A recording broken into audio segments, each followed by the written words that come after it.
नमस्कार. मृणालिनी जोशी लिखित वेणास्वामी ही समर्थ शिष्या वेणाबाईंच्या जीवनावरील कादंबरी आपण वाचत आहोत. आज आपण पुढचा भाग वाचायला घेतो आहोत. जागरण होऊ नये दुसऱ्या दिवशी वेणास्वामींचं मुखमंडल प्रफुल्लित दिसत होतं. अक्कांच्या मुखातून जणू स्वामींनीच त्यांना जायची अनुज्ञा दिली होती. लगबगीनं सारं काम करता करता त्यांनी कल्याणांना हाक मारून म्हटलं, हे बघ, खाली जाऊन ताजा रस घेऊन ये उसाचा, आणि आंबे पण. अहो, पण आंबे अजून आले नाहीत. का बरं? पाडव्याला पहिला आंबा खायची पद्धत आहे आपली. बाजारात असले नसले तर बागेत जाऊन आण. तसंच आपल्या त्या प्रेमळ शेट्टीच्या घरी निरोप पाठव. म्हणावं, तुमचं वय झालंय, तेव्हा मुलाला बरोबर घेऊन या. बिचारे नेहमी भोजन सामग्री आणतात आणि माझ्याकडून पाकसिद्धी करून घेतात. पुन्हा योग यायचा नाही. उद्या श्रींना त्यांचा नैवेद्य अर्पण करू. कल्याणाने अक्कांकडे प्रश्नार्थक मुद्रेनं पाहिले. हे आज आहे तरी काय? अक्काने हसून म्हटलं, जा बाबा, वेणास्वामींच्या आज्ञेप्रमाणे सगळं नीट कर. त्या रागेजल्यात धडगत नाही आपली. कल्याणाने चांगला गडावर रस आणला. वेणास्वामींना गुरुमाऊलींना पेला भरभरून दिला. मग गडावर येणाऱ्या सर्वांना स्वामींचा प्रसाद म्हणून वाटला. दुसऱ्या दिवशी आमरसाचं भोजन झालं. तिसऱ्या दिवशी प्रेमळ शेट्टींचा नैवेद्य झाला. पक्वान्नाची लयलूट झाली होती. वरवर सर्वांना उत्सव चालल्यासारखं भासत होतं. परंतु अक्का सारख्या डोळे पुसत होत्या. कल्याणाची मुद्रा गंभीर होती आणि समर्थांच्या समतोल वृत्तीलाही मधून हेलकावे बसत होते. अशातच अमावस्या उजाडली. नित्याप्रमाणे प्रातःकाळी वेणास्वामी मंदिरात आल्या. समर्थ सिद्धासन घालून मृगासनावर समोरच बसले होते. त्यांच्यापुढे वाकून त्यांना नमस्कार करून वेणास्वामी श्रींचं दर्शन घेऊ लागल्या. तो समर्थ म्हणाले, आज यांना पाठवावं म्हणतो. आपली इच्छा. आणि त्याचवेळी श्रीरामाच्या मस्तकावर वाहिलेली तुळस मंजिरी नेमकी वेणास्वामींच्या वाकलेल्या मस्तकावर पडली. कौल मिळाला. प्रस्थानाचा मुहूर्त ठरला. समर्थांनी अक्कांना श्रींचा सांगावा सांगितला. म्हणाले, आज पूर्णावरणाचा स्वयंपाक करा, म्हणजे श्रीस नैवेद्य समर्पण करून वेणास्वामींना मेजवानी करू आणि त्यांना निरोप देऊ. अक्कांना भडभडून आलं. त्यांनी मानेनंच होकार दिला आणि डोळ्यांना पदर लावून त्या पाकगृहात गेल्या. वेणास्वामीसुद्धा अक्कांच्या हाताखाली आनंदानं सद्गुरूचं कवन गुणगुणत बारीक सारीक कामं करू लागल्या. म्हणत होत्या, हनुमंत आमची कुळवली, रामबंडपी वेला गेली, श्री राम भजने फळली, रामदास बोले, सहाय्य आमासी हनुमंत, आराध्य दैवत श्री रघुनाथ, गुरु श्रीराम समर्थ, उणे काय दासासी, म्हणोनी आम्ही रामदास, रामचरणी विश्वास, कोसळवणी पडो हे आकाश, आणि काची वास न पाहू, स्वरूप संप्रदाय अयोध्या मठ, जानकी देवी रघुनाथ दैवत, मारुती उपासना नेमस्त, वाढविला परमार्थ रामदासी. श्री रामरायांची षोडशोपचारांनी पूजा झाली. मग पुरणपोळी, गवल्याची, बोटव्याची खीर, चटण्या, लिंबू, शाका, कोशिंबिरी, भजी, पापड, कुरडया, जिरे साडी भात, वरती पिवळं धमक वरण, त्यावर लोणकड तूप असे नानाविध पदार्थ वाढून स्वतः वेणास्वामींनी आपल्या हाताने श्रींना नैवेद्य दाखवला. पंक्तीत समर्थांनी आपल्या शेजारी वेणास्वामींचा पाठ मांडायला सांगितला. अक्कांनी रांगोळी काढली. पानाभोवती हळद, कुंकू, अष्टगंध भरून मैरं पिरेकल्या, उदबत्त्या लावल्या. अंगणात वाजंत्री वाजू लागली आणि जय जय रघुवीर समर्थ असं श्रींचं स्मरण करून मंडळी जेवायला बसली.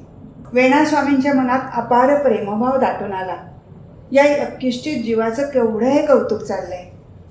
रामदासी परिवारातलं हे अखेरचं सहभोजन, सद्गुरूंच्या सहवासातलं हे शेवटचं प्रसाद ग्रहण. पुन्हा असा समर्थ पंक्तीचा लाभ या जन्मी तरी होणे नाही, या विचारानं वेणास्वामींना जेवण जाईन असं झालं. घासाघासाला कंठी गहीवर दाटू लागला. वाटलं, हे माहेर की ते माहेर, की सासर माहेर एकच. जीव तिथून आला म्हणून ते माहेर, आणि जीवाशिवाची भेट होऊन तो तिथेच नांदणार म्हणून तेच सासर. द्वैत सरलंच, सर्व एकच. अक्का तिला वाढायला आल्याच नाहीत. त्या दुरूनच हा गुरुशिष्याच्या सहभोजनाचा सोहळा बघत राहिल्या होत्या. एकीकडे वेणूच्या भाग्याचा हेवा करत होत्या, तर दुसरीकडे तिच्या वियोगाच्या कल्पनेनं कासावीस होऊन डोळे गाळत होत्या. पंगत उठली. समर्थाने तांबूल भक्षण केला. मग म्हणाले, उद्धवा कल्याणा, बिछायती घालून ठेवा. ऊन उतरल्यावर 4 वाजता वेणा स्वामींची रामरायापुढे कीर्तन सेवा होईल. तोपर्यंत आम्ही एकांती बसलो आहोत. अंगणातल्या आम्रवृक्षाच्या छायेत उभ्या राहून वेणास्वामी समर्थांच्या पाठमोऱ्या मूर्तीकडे डोळे भरून पाहत उभ्या होत्या. स्वामी दिसेनासे झाले. आता त्या आत येणार तोच त्यांना महाद्वारातून कोणीतरी येताना दिसलं. आत्ता इतक्या उन्हाचं भर दुपारी कोण आलं असावं असं म्हणत त्या तिथेच थांबल्या. येणाऱ्या माणसाची ओळख पटताच त्या नवलानं उद्गारल्या, बाह्याबाई तुम्ही? अशा अचानक वेणास्वामींच्या पायावर मस्तक ठेवीत बाह्याबाई गदगदून म्हणाल्या, स्वामी स्वामी, तुमचं दर्शन झालं, सारं भरून पावलं. शांत व्हा बघू आधी, त्यांना उठवीत वेणास्वामी म्हणाले. मिरजेच्या मठात सर्व कुशल आहे ना? आपल्या छायेशिवाय निश्चिंत वाटत नाही स्वामी. का बरं? मठावर छाया धरली आहे जानकी वल्लभ रामरायांनी, समर्थ स्वामींनी, प्रताप मारुतींनी. त्यांच्या कृपाक्षेत्राखाली सर्वांनी आनंदात राहा, निश्चिंत राहा, त्यांच्या सेवेत मग्न राहा. पण आपल्या ठाईच आम्ही त्यांना पाहतो. काय सांगू स्वामी, परवापासून माझ्या जीवाला अगदी चैन पडत नव्हतं. हे पहा, दमून आला आहात. आधी आत चला, शुचिरभूत होऊन श्रींचा प्रसाद घ्या आणि मग बोलू आपण. तुमचे चरण दिसले आणि सगळे श्रम नाहीसे झाले. अहो, परवाच्या पहाटेस पाहिलं की आपण ज्योतिर्मय झालात. सूर्यनारायणाच्या ठिकाणी जाऊन अंतर्धान पावलात. माझा जीव अगदी उडून गेला. आपल्याला केव्हा एकदा डोळे भरून पाहीन असं झालं. मग या गिरेधराला घेऊन लगोलग इकडे निघाले. ये बाळा, पुढे ये, स्वामींचं दर्शन घे. गिरीधरानं वेणास्वामींना साष्टांग दंडवत घातला. चिरंजीव व्हा. गिरीधरला पाहिलं आणि वेणास्वामींना एकदम 4 वर्षापूर्वीची आठवण झाली. कृष्णामाईच्या तीरावरून फिरत असता स्वामी तिला म्हणाले होते, तुम्ही आता एक निवृत्तीपर ग्रंथ लिहा, आपली आज्ञाप्रमाणे. पण थोडी अडचण आहे. आपण म्हटलं होतं, अडचणीची भीती तुम्हाला का वाटावी, सुरुवात करा. केल्याने होत आहे रे, आधी केलेच पाहिजे. हा पहिला धडाच तुम्ही विसरलात की काय? स्वामींनी किंचित हसून विचारलं. त्यावर आपण उत्तर दिलं, प्रयत्नानं साध्य होण्यासारखी ही गोष्ट नाही स्वामी, कारण मी तर आता निवृत्तीच्याही पलीकडे गेले आहे.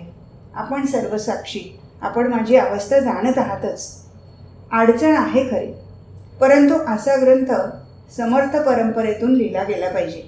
तुम्ही प्रत्यक्ष लिहिला नाहीत तरी तुमच्या वेणी संप्रदायातून तो निर्माण होईल.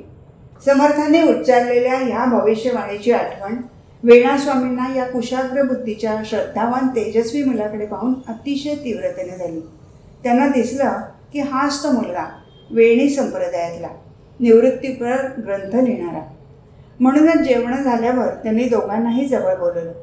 गिरीधराच्या पाठीवरून हात फिरवत त्या म्हणाल्या, आनंद नाम संवत्सरी कृष्णातीरी समर्थ स्वामींनी आपल्या संप्रदायाला निवृत्ती ग्रंथ लिहिण्याची आज्ञा केली.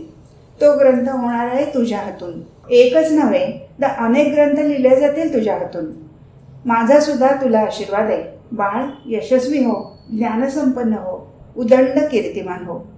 मग बाह्याबाईंकडे वळून वेणास्वामींनी म्हटलं, बाह्याबाई, गिरीधराला नीट सांभाळा, योग्य मार्गदर्शन करा.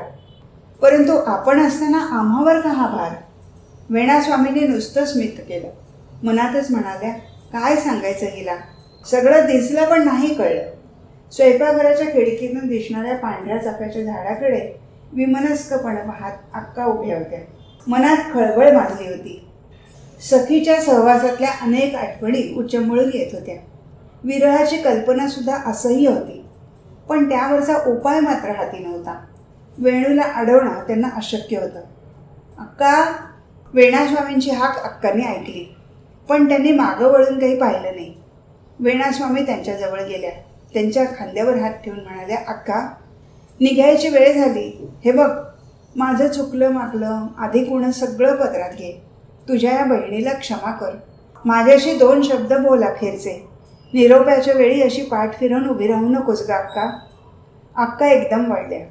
रडून रडून त्यांचे नाक डोळे लाल लाल झाले होते. गालावरचे आसमानचे ओघळ स्पष्ट दिसत होते. त्या वेणूकडे पाहत राहिल्या. त्यांना बोलायचं होतं खूप, पण शब्द उमटेना. थरथरत्या हाताने त्यांनी वेणूला मिठीत घेतलं. वेणास्वामींनाही भरून आलं, परंतु त्यांनी पापणीवरचं पाणी खाली कोहळू दिलं नाही. अक्कांना थोपटीत त्या शांत स्वराने म्हणाल्या, असं काय करतेस अक्का, शांत हो, आनंदानं निरोप दे मला. पुन्हा भेट, आपण दोन का आहोत? मी तुझा निरोप घेते आहे तो केवळ देहानं, पार्थिवातली ही अखेरची भेट इतकंच. ते कळतं ग, पण वेणास्वामी हसत म्हणाल्या, आज तू अगदी लहान मुलीसारखी वागते आहेस. आपण दोन का आहोत? मी तुझा निरोप घेते आहे तो केवळ देहानं, पार्थिवातली ही अखेरची भेट इतकंच. ते कळतं ग, पण वेणास्वामी हसत म्हणाल्या, आज तू अगदी लहान मुलीसारखी वागते आहेस. मला वाटतं तुझ्यातली अक्का अदृश्य झाली आहे आणि ही लहानगी चिमा अशी रडते आहे, रुसते आहे. कळलं. आणि ती क्षणोक्षणी अक्काचा पदर धरून चाफळच्या मठात फिरणारी वेणू आज वेणास्वामीहून पोक्तपणानं चिमाची समजूत घालते आहे, असंच ना? दोघीही मनमोकळेपणानं हसल्या. त्या प्रसन्न हास्यानं गंभीर वातावरण हलकं फुलकं झालं. वेणास्वामींनी स्नान केलं. लहानपणी कुणीसं म्हटलेलं ऐकलं होतं की शुभ्र वस्त्र परिधान करून जावं. हे ध्यानी ठेवून त्यांनी नेहमीच्या लाल अलवणाऐवजी शुभ्र वस्त्र परिधान केलं.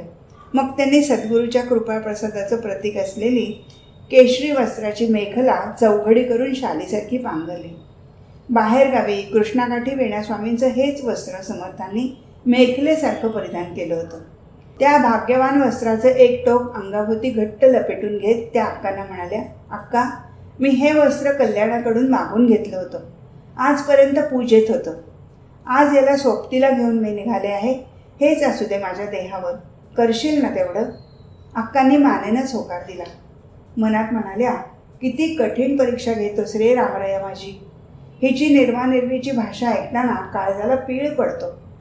पण सोसलं पाहिजे, सगळं सहन केलं पाहिजे. कीर्तनाची वेळ झाली. 3:45 वाजता झेंगट वाजलं. कीर्तनाला साथ करणारी मंडळी आपापली वाद्य सुरात लावू लागली. गडवासी भक्तमंडळी बैठकीवर येऊन बसली.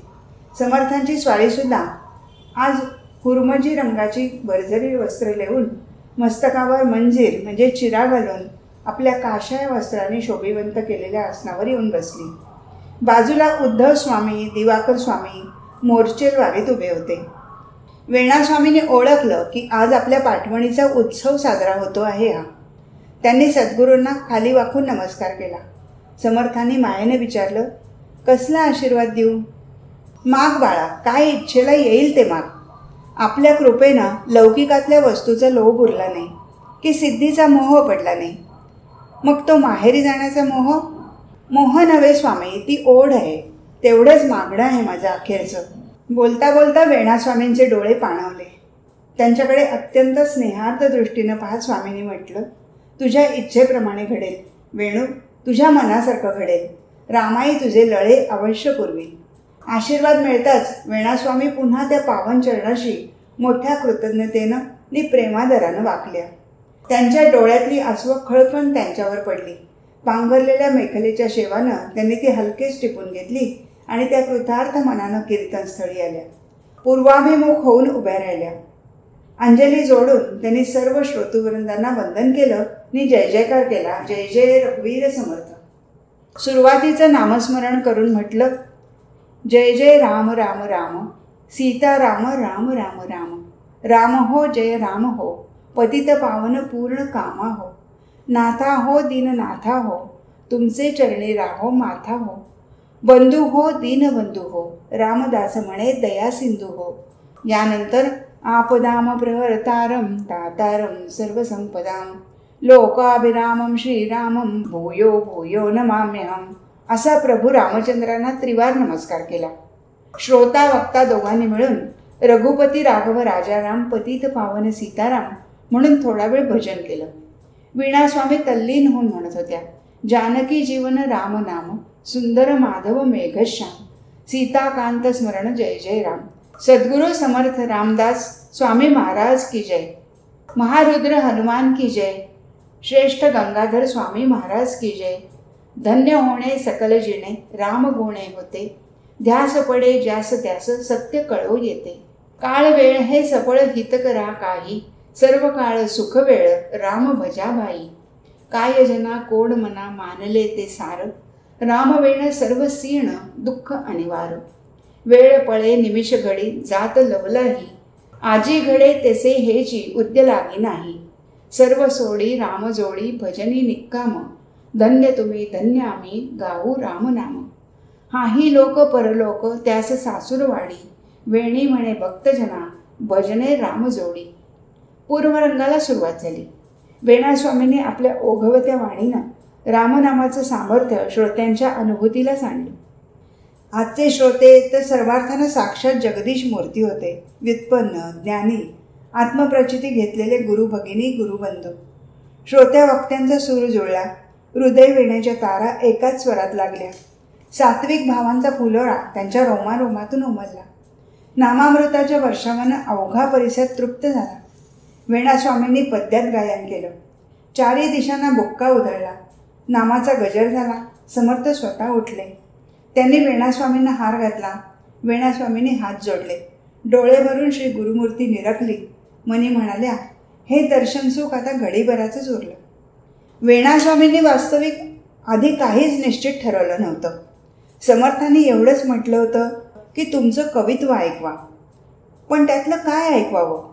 रामायण आहे, कौल आहे, प्रसंगाप्रसंगानं बरंच काही हातून लिहिलं गेलं आहे.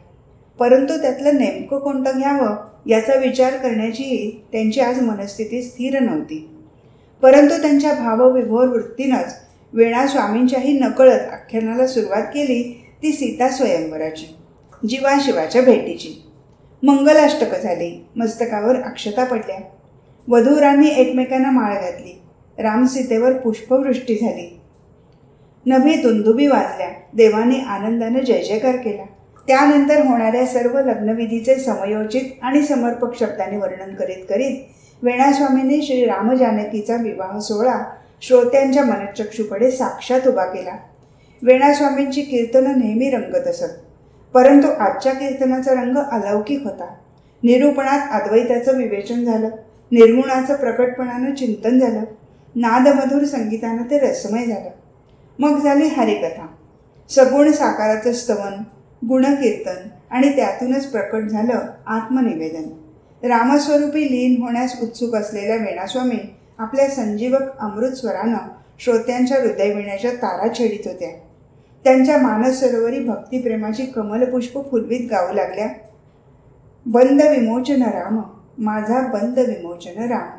सकळही ऋषीमुनी भजती जयासी, एकचितो सुख राम. सद्गुरु कृपया ओळखिला जो, कौसल्येचा राम. भावभक्तीच्या सुलभ साधनी, पुरवी सकळही काम. शरणही वेणा आत्मा रामा, पावली पूर्ण विराम. रामनामाच्या गजराने असं म्हणत दुमदुमून गेला. स्वर आकाशाला भिडला. गडावरच्या शिळेशिळेतून, गड्या कपारीतून, अणुरेडीतून एकच जयघोष उमटू लागला. जय जय राम राम राम, सीताराम राम राम राम. वेणास्वामींच्याही रोमारोमातून रामनामाचं स्पंदन होऊ लागलं. सीता स्वयंवरात लिहिलेल्या शब्दांची साक्षात अनुभूती येऊ लागली. ते शब्द स्फुरू लागले, ओठावाटे उमटू लागले. राम पाऊले मनोहरे, सुंदराची सुंदरे, मम साजिरी जगदाधारे, राजसती बरवंटे. तो योगियांचा निज ठेवा, जे विश्रांतीचाही विसावा. भक्ती वेचुनी जीवा भावा, उपासिती स्वानंदे. देवा दाखवना तुझी ती पुण्य पावन पाऊल. सुंदरा तू स्वानंद घना, रामा राजीव लोचना. जगज्जीवना पुरातना, मनोवाचा ना कळसी. मना आत बाहेरी, पाहणे दाटले बहुपरी. तुझी एक कृपेने निवारी, पाऊले दाखवी सुंदरा. आणि काय आश्चर्य, ती पावन पादपद्मे वेणास्वामींना समोरच दिसली. समर्थांची की रामरायाची, रामरायाची की समर्थांची. क्षणभर संभ्रम झाला. परंतु दुसऱ्या क्षणी खूण पटली. सद्गुरूंची आणि श्री रामरायांची दोघांचीही हीच ती आणि तीच ही. द्वैत उरलंच कुठे? अद्वैत. वेणास्वामींचं तन मन मोहरून आलं. अनिवार्य भावभक्तीनं रंगून त्यांनी भैरवीचे कोमल सूर आळवले. धन्य होणे सफळ जिणे, रामगुणे होते. ध्यास घडे ज्यास त्यास, सत्य कळो येते. ज्योती उजळल्या. कापूरवडी प्रज्वलित झाली आणि झांजांच्या तालावर आरती सुरू झाली. सुखसहिता दुःखरहिता निर्मळ एकांता. कलिमल दहना गहना स्वामी समर्था. न कळे ब्रह्मादिका अंत अनंता. तो तू आम्हा सुलभ जाय कृपावंता. जय देवा जय देवा जय करुणाकरा. आरती ओवाळू सद्गुरु माहेरा. जय देवा जय देवा. माये विण माहेर विश्रांती ठाव, शब्दी अर्थ लाव बोलणी वाव. सद्गुरु प्रसादे सुलभ उपाव, रामे रामदासा फळला सद्भाव. जय देव जय देव. सीताकांत स्मरण जय जय राम. सद्गुरु समर्थ रामदास स्वामी महाराज की जय. महारुद्र हनुमान की जय. जय जय रघुवीर समर्थ. राम नामाचा गजर ऐकता ऐकताच वेणा स्वामींच्या अंतरी मधुर मधुर वेणुनादाचा गुंजारव सुरू झाला. त्या लहरीवर तरंगत तरंगतच त्या समर्थांच्या जवळ गेल्या. समर्थांनी बाहेरगावी परिधान केलेली वेणा स्वामींची ती पुनीत वस्त्र मेखला त्यांच्या शिष्येला आपल्या मायेच्या पदरानं लपेटून समर्थ चरणावर विसारली. क्षणैक गुरु शिष्येची दृष्टी भेट घडली. शिष्याच्या नतमस्तकी वरदहस्त ठेवून सद्गुरूंनी सद्गदित कंठानं आशीर्वचन उच्चारलं. चिरंजीव भव चिरंजीव भव. वेणा स्वामींच्या मेरुदंडातून विजेची लहर सळसळत वर गेली. सहस्र दळाची पाकळीन पाकळी प्रफुल्लित झाली. दुसऱ्या क्षणी वेणू कृष्णमय झाली, रामस्वरूपी लीन झाली. पार्थिवाच्या पंटीत तेवणारी प्राणज्योत निरंतर तेजात विलीन झाली. समर्थांसारख्या निग्रही आणि विवेकी स्थितप्रज्ञाचं मनसुद्धा उचंबळून आलं. मिरजेला प्रथम भेटलेली दूध आणण्यासाठी लगबगीनं घरात जाणारी वेणू त्यांना आठवली. कुठून कुठवर प्रवास झाला हा. एक सामान्य बालविधवा कडकडीत वैराग्यानं, उदंड प्रयत्नानं, अखंड अभ्यासानं गुरुपदी विराजमान झाली.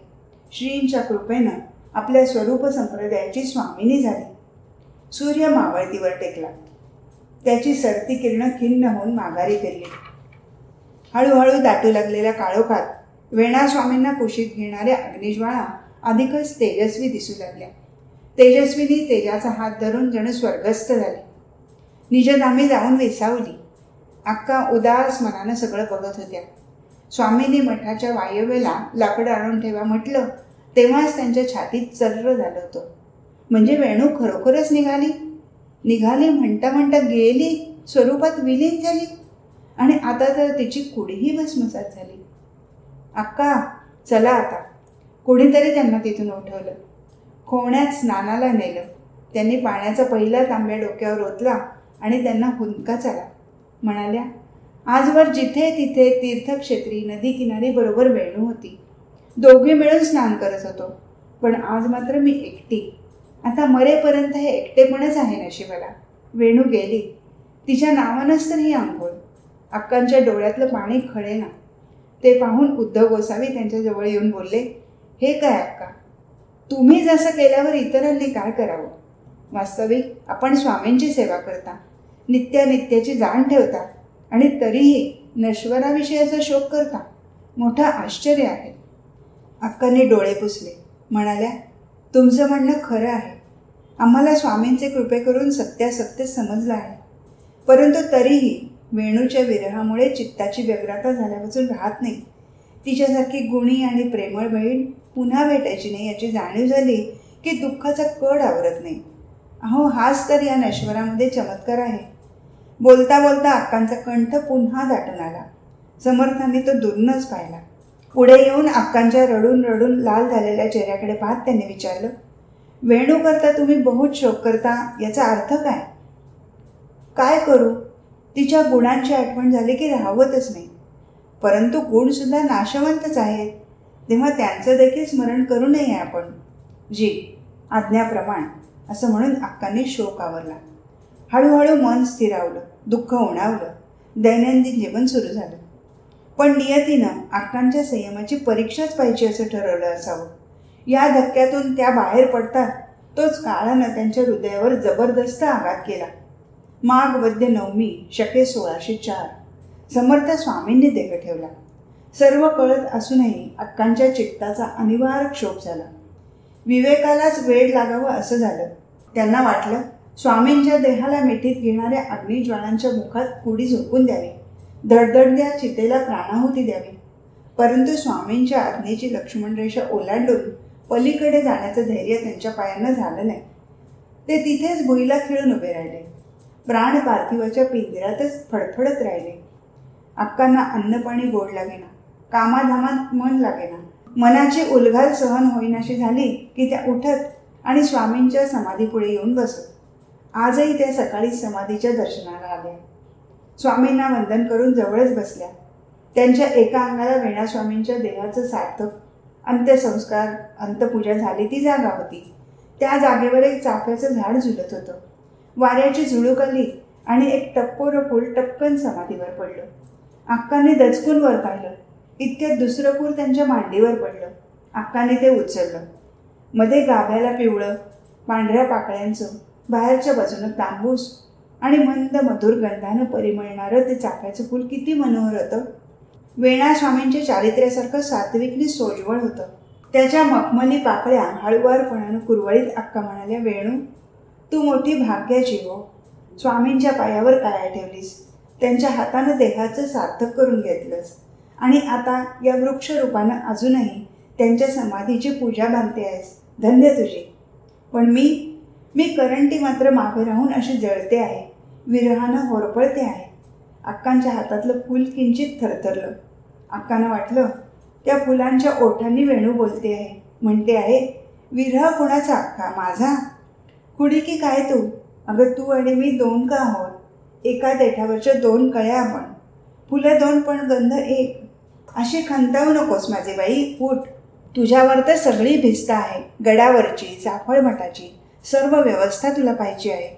मोठेपणानं सर्वांना सांभाळून घ्यायचं आहे. उठ. अशी उदास होऊ नकोस अक्का. तू आपल्या स्वामींची क्रियाशक्ती आहेस. त्यांच्या शिकवणुकीची साक्षात दीप्ती आहेस, दीपकळी आहेस. मनावरची दुःखाची काळजळी झटकून टाक आणि कामाला लाग. स्वामीने देह ठेवताना तुम्हाला काय सांगितलं होतं ते विसरलीस? अगं, मी इतक्या दुरूनही ते ऐकलं आणि हृदयावर कोरून ठेवलं. तुला रडताना पाहून ते असंच म्हणाले होते ना की आमच्या सहवासात राहिल्याचं हेच का फळ? अक्का, पांचभौतिक देह केव्हा तरी पडणारच. तुमची आमची प्रत्यक्ष भेट हीच. आता यापुढे तुम्हाला भेटावंसं वाटू लागलं तर नका करू खटपट. पहा माझा ग्रंथ नीट, तेणे सायुज्याची वाट गवसेल की. आत्माराम दासबोध, माझे रूप स्वतः सिद्ध. असता न करावा हो खेद भक्तजनी. अक्कांना सारं आठवलं होतं, परंतु वेणूना त्यांना त्या शब्दामागचं मर्म दाखवलं. त्या उठल्या. चाफ्याचं फूल त्यांनी समर्थांच्या चरणी वाहिलं. चंपक वृक्षाला क्षणिक बिलगून त्या म्हणाल्या, वेणू, आता नाही बरं का मी अशी डोळे गाळीत बसून राहणार. तू अगदी चिंता करू नको. फक्त अशीच माझ्या सन्निध राहा. तुम्ही दोघंजण मला अशीच नित्य जागती ठेवा. मागे पुढे उभं राहून सांभाळा. हे पुस्तक इथेच संपलं. हरिओम तत्सत.